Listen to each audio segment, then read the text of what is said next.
Hello students, मैं हूं गुंजन एरन और अपनी आज की इस वीडियो में हम बात कर रहे हैं क्लास 11th फिजिक्स भौतिक विज्ञान से चैप्टर नंबर 3 की, जिसमें हमारा आज का टॉपिक है गति के समीकरण, इक्वेशंस ऑफ मोशन। यहाँ आपको गति के समीकरणों का दो प्रकार से डेरिवेशन दे रखा है, जिसमें आज हम फर्स्ट टाइप की बात करेंगे। फर्स्ट टाइप में दिया गया है एक समान त्वरित गति के लिए गति के समीकरणों की वेग समय ग्राफ से प्राप्ति, और दूसरा तरीका आपको दे रखा है बाय कैलकुलस मेथड, कलन विधि से गति के समीकरणों की व्युत्पत्ति कैसे की जाएगी। तो सबसे पहले हम बात करेंगे अपने फर्स्ट टाइप की ही। सबसे पहले यहाँ हमें दे रखा है एक समान त्वरित गति। जब भी एक समान त्वरित गति दे रखी होती है तो उसके लिए वेग समय ग्राफ की रचना हम सबसे पहले कर लें। तो मान करके चलें, माना एक वस्तु प्रारंभिक वेग u से गतिशील है, तो यहाँ सबसे पहले हम वेग समय ग्राफ को प्रदर्शित करेंगे। एक अक्ष पर वेग को और दूसरे अक्ष पर समय को प्रदर्शित करने पर यह x अक्ष है, यह y अक्ष है। x अक्ष पर समय को लिया जा रहा है, t को प्रदर्शित किया जा रहा है, और y अक्ष पर वेग को प्रदर्शित कर रहे हैं, अर्थात v को प्रदर्शित करके बता रहे हैं।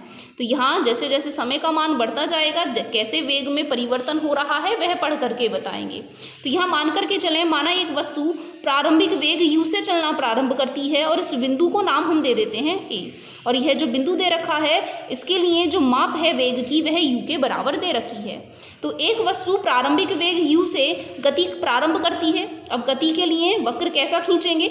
एक समान त्वरित गति दे रखी है, और जब भी एक समान त्वरित गति होती है तो यहाँ जो ग्राफ होता है कि स्ट्रेट लाइन से प्रदर्शित करके बताया जाता है। मान करके चलें, प्रारंभिक वेग से u गति प्रारंभ करते हुए एक वस्तु t समय के पश्चात गति करते हुए इस बिंदु b पर पहुंच जाती है। इसे हम नाम देते हैं बिंदु p, और यह जो समय अंतराल लिया गया है यह समय अंतराल हमने t में लिया है। प्रारंभ में वस्तु का वेग u था और माना t समय के पश्चात यह वस्तु जो है गति करते हुए बिंदु b पर पहुंच जाती है, और साथ ही ये जो t समय अंतराल के बाद वाला बिंदु है हम इसे नाम दे देते हैं e। तब यह वस्तु t समय में s दूरी तय कर रही है। माना यह s दूरी तय करते हुए अंतिम वेग v को प्राप्त कर लेती है। प्रारंभिक वेग u हमने प्रदर्शित किया था, अंतिम वेग को हम v से प्रदर्शित करके बताएंगे। तो यह हो जाता है v से e तक का मान v के द्वारा। तो यहाँ हमें OA का मान पता चल गया है u के बराबर, यह v के बराबर। साथ ही यदि हम इन्हें कैलकुलेशन करके बताएंगे तो जिस बिंदु से हमने चलना प्रारंभ किया था वह समांतर रेखा को प्रदर्शित कर लें। x अक्ष के समांतर वहाँ से एक क्षैतिज रेखा खींच लेने पर, क्योंकि जो भी हम एंगल्स मीजरमेंट करते हैं वह अपने तल से ऊपर की ओर मीजर करते हैं, उससे नीचे वाले कोणों का हमें कोई इस्तेमाल नहीं करना होता है। जो भी हम एंगल मीजरमेंट करेंगे अपनी इनिशियल वैल्यू से जो फाइनल चेंजेस हुए हैं वहाँ तक करेंगे। तो यहाँ जो थीटा का मान नापा जाएगा वह इस क्षैतिज अक्ष से नापा जाएगा। इस बिंदु को नाम यदि हम d दे देते हैं, और साथ में यदि इस बिंदु को हम वेग अक्ष से मिला लें और इसे नाम दे देते हैं c, तो यहाँ आपको अब एक चित्र पूरा होकर के मिल गया है। प्रारंभ में वस्तु वेग u से चलना प्रारंभ करती है, t समय के पश्चात वह बिंदु b पर पहुंच जाती है जो कि अपने क्षैतिज अक्ष से थीटा कोण बनाते हुए गति कर रही है। तो यहाँ एक चित्र आपको मिल गया है, O A B C D E, सारे नाम भी हमने यहाँ लिख लिए हैं। तो सबसे पहले हम गति के पहले समीकरण की बात करेंगे, ये हमारा चित्र पूरा हो जाता है। साथ ही आप यहाँ लिख लें क्या क्या मान हमें मिल गए हैं। यहाँ यदि हम OA का मान देखें तो OA का मान और ED का मान, दोनों के दोनों मान आपस में यहाँ बराबर होंगे। OA और ED जहाँ पर भी आपको ज़रूरत पड़े वहाँ आप U का मान लगा सकते हैं। ऐसे ही यदि हम मान देखें O से लेकर के C तक का या E से लेकर के B तक का, दोनों मान एक दूसरे के बराबर होंगे और यह मान कुल मिलाकर के V के बराबर होगा। तो यहाँ से OC और EB दोनों मान हम बराबर रख सकते हैं V के। समय का मान देखें तो O से लेकर के E तक का मान लें, चाहे A से लेकर के D तक का मान लें, दोनों ही मान T समय से प्रदर्शित किए जाएंगे। तो OE बराबर होगा AD बराबर होगा T के। तो यहाँ जिन भी मानों की इनमें से ज़रूरत पड़ेगी उस हिसाब से हम यहाँ मानों को रख करके बता सकते हैं। अब पहला पढ़ेंगे गति का पहला समीकरण। गति के 3 समीकरण होते हैं कुल मिला करके। तो गति का प्रथम समीकरण, जिस समीकरण का नाम लिखा जाता है वेग समय संबंध, वेग समय संबंध, जैसा कि आप क्लास 9th में भी पढ़ करके आ चुके हैं गति के समीकरणों को। वेग का पहला समीकरण होता है v बराबर u प्लस AT, v बराबर u प्लस AT। तो इसी का ही डेरिवेशन हमें करके बताना है। v प्रदर्शित कर रहे हैं अंतिम वेग को, u प्रदर्शित कर रहे हैं प्रारंभिक वेग को, a प्रदर्शित कर रहे हैं त्वरण को और t प्रदर्शित कर रहे हैं समय अंतराल को। तो यहाँ जो डेरिवेशन हमें करना होता है वहाँ वस्तु के त्वरण की डेफिनेशन का हम इस्तेमाल करते हैं। वस्तु का त्वरण, और त्वरण को हम प्रदर्शित करते हैं a से। वस्तु का जो त्वरण होता है वह ग्राफिकली दिया जाता है vt वक्र की प्रवणता द्वारा। अब ये जो प्रवणता होती है वह क्या होती है, जो हमने ग्राफ बनाया है उसका ढलान कितना है, ये जो ढलान है वही हमें प्रवणता को बता करके बताते हैं। और जो प्रवणता निकालने का फॉर्मूला होता है वह होता है क्षैतिज अक्ष से बनाए गए कोण की tan का मान निकाल करके बताना। सबसे पहले वस्तु का त्वरण बराबर होता है vt वक्र की प्रवणता के, और प्रवणता के लिए फॉर्मूला होता है क्षैतिज अक्ष से जो भी कोण बना है उसका हम टेंजेंट निकाल करके बता दें tan थीटा का मान, और tan थीटा का मान बराबर होता है लंब बटे आधार के। यहाँ लंब का मान है vd के बराबर और आधार का मान है ad के बराबर। तो ये हो जाता है वस्तु का त्वरण। साथ ही यदि हम vd का मान ग्राफिकली और निकालने की कोशिश करें तो bd का अलग से हमें मान नहीं पता है, लेकिन यदि हम ve में से de को माइनस कर देते हैं तो भी हमें vd का मान पता चल जाएगा। तो bd को बदल करके हम लिखेंगे ve माइनस में de बटे में ad को हम ऐसे का ऐसा ही रहने दें। साथ ही एक दूसरा तरीका और होता है इसके डेरिवेशन का। वस्तु का त्वरण सीधे सीधे फॉर्मूला होता है वेग परिवर्तन बटे समय अंतराल। तो वस्तु के त्वरण में वेग परिवर्तन आप देखें तो अंतिम वेग कितना है v माइनस प्रारंभिक वेग कितना है u और बटे में समय अंतराल का मान t। सीधे सीधे भी आप इसका डेरिवेशन फॉर्मूला वाइज करके बता सकते हैं, वहीं हम अब पहुँच जाएंगे। अब ve का मान यदि आप देखेंगे तो ve का मान है v के बराबर, de का मान देखें तो वह मान है u के बराबर de या ed बटे में ad का मान था समय के बराबर। तो आप देखें हम फिर से वहीं पहुंच चुके हैं। त्वरण बराबर होता है वेग परिवर्तन बटे समय अंतराल के, और वेग परिवर्तन के लिए फॉर्मूला होता है अंतिम वेग माइनस में प्रारंभिक वेग, और समय अंतराल का मान हमने यहाँ t ले रखा है। यदि हम इनकी क्रॉस मल्टीप्लिकेशन कर लेते हैं तो यहाँ से हमें मिलेगा at बराबर में v माइनस u का पक्षांतर और इस तरफ कर लें तो v का मान हमें मिल जाएगा v बराबर u प्लस at। और यही होती है हमारी मोशन में फर्स्ट इक्वेशन, गति का पहला समीकरण। इसके बाद बात कर लेते हैं दूसरे समीकरण की, उसका डेरिवेशन कैसे करना है। दूसरा समीकरण गति का द्वितीय समीकरण, जिसे हम समय स्थिति संबंध से भी जानते हैं। गति का द्वितीय समीकरण होता है s बराबर ut plus half at square. इसका डेरिवेशन हमें करके बताना है। तो इसके लिए हम एक नोट पॉइंट का इस्तेमाल करेंगे जो इससे पहले वाली वीडियो में आपको पढ़ाया गया था।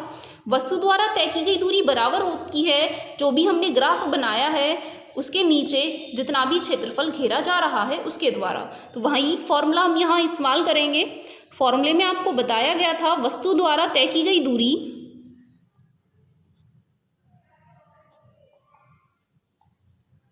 बराबर होती है वेग समय ग्राफ और समय अक्ष के बीच घिरी आकृति का क्षेत्रफल तथा समय अक्ष के बीच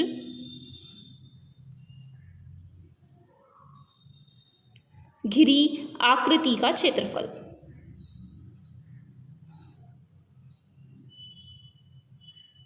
अब यदि आप यहाँ आकृति को देखें तो ये हमें दे रखा है वेग समय ग्राफ।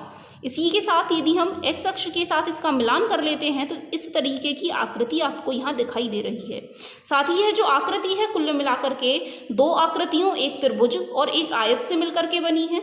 तो यह जो पहली वाली आकृति है इसे हम कहेंगे समलंब, और यह जो समलंब है वह मिलकर के बना है एक त्रिभुज और एक आयत से। तो हम यही लिख करके बताएंगे। साथ ही दूरी को हम ऐसे से प्रदर्शित करते हैं।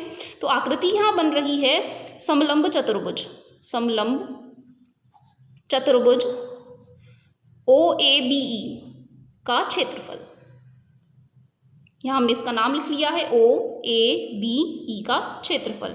जब यहाँ समलंब का क्षेत्रफल यदि हम दो पार्ट्स में ब्रेक करके लिखें तो एक तो यहाँ आयत बन रहा है, आयत का नाम लिखें तो आयत का नाम है OADE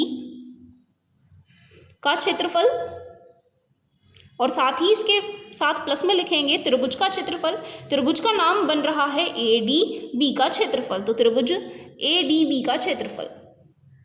साथ ही अब इनके फॉर्मूलेज हम और इस्तेमाल कर लें। आयत का क्षेत्रफल होता है लंबाई गुणा चौड़ाई। तो यदि आप लंबाई चौड़ाई का मान देखेंगे तो चौड़ाई का मान है OA और लंबाई का मान है OE। इन दोनों को गुणा रूप में लिख लेने पर OA गुणा OE प्लस में त्रिभुज का क्षेत्रफल होता है 1/2 आधार गुणा ऊंचाई। आधार और ऊंचाई का मान यदि हम देखें तो चाहे आप इसे आधार मान लें AD और ऊंचाई का मान लिख लें BD, AD गुणा में BD। साथ ही इनके मान लगा लेने पर OA का मान है U के बराबर, OE का मान है T के बराबर प्लस में 1/2 गुणा AD का मान है T के बराबर और BD का मान बराबर हमें निकालना पड़ेगा।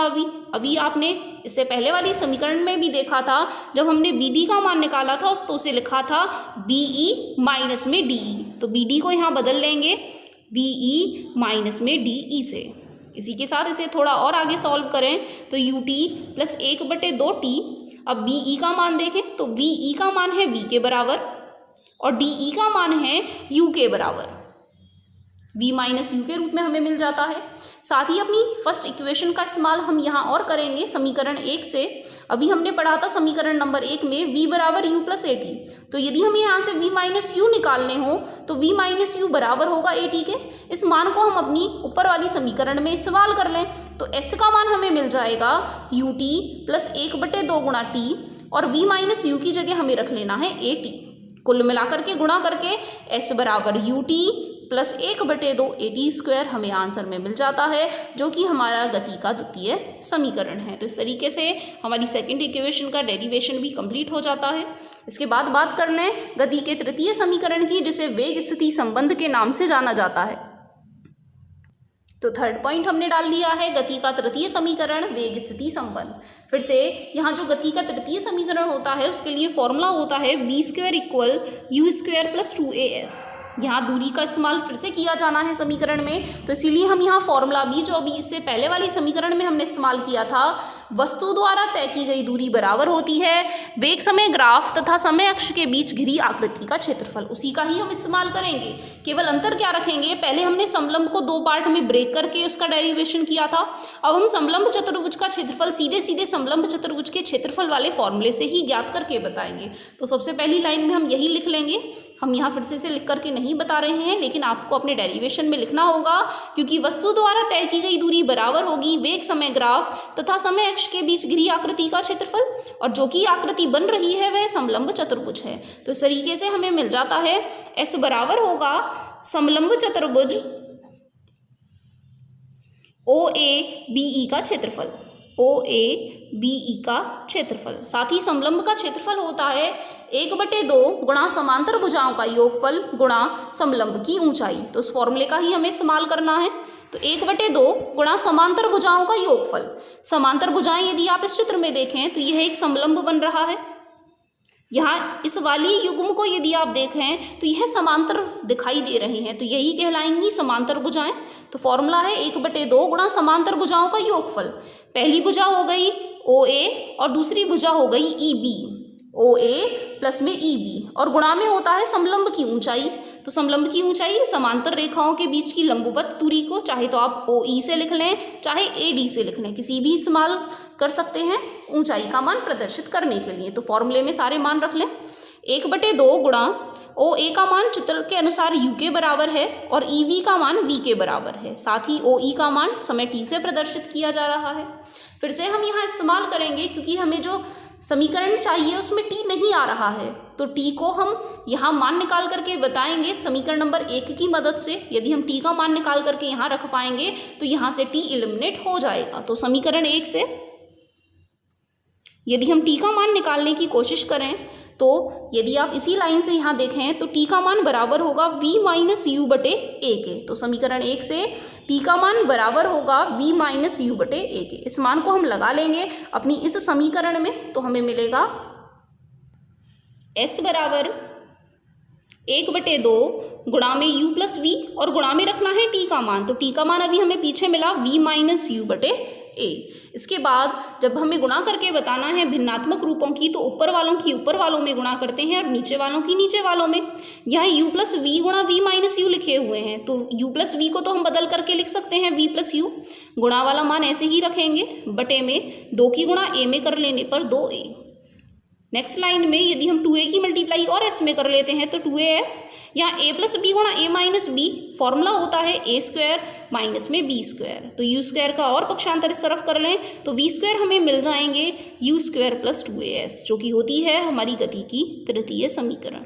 तो इस तरीके से एक दिए गए ग्राफ की मदद से हम समीकरणों को प्राप्त कर चुके हैं। हमने अपनी गति की पहली समीकरण, दूसरी समीकरण और तीसरी समीकरण प्राप्त कर ली है। तो इस तरीके से ये जो टॉपिक है वेग समय ग्राफ की मदद से गति के तीनों समीकरणों का डेरिवेशन करना, ये कंप्लीट हो जाता है।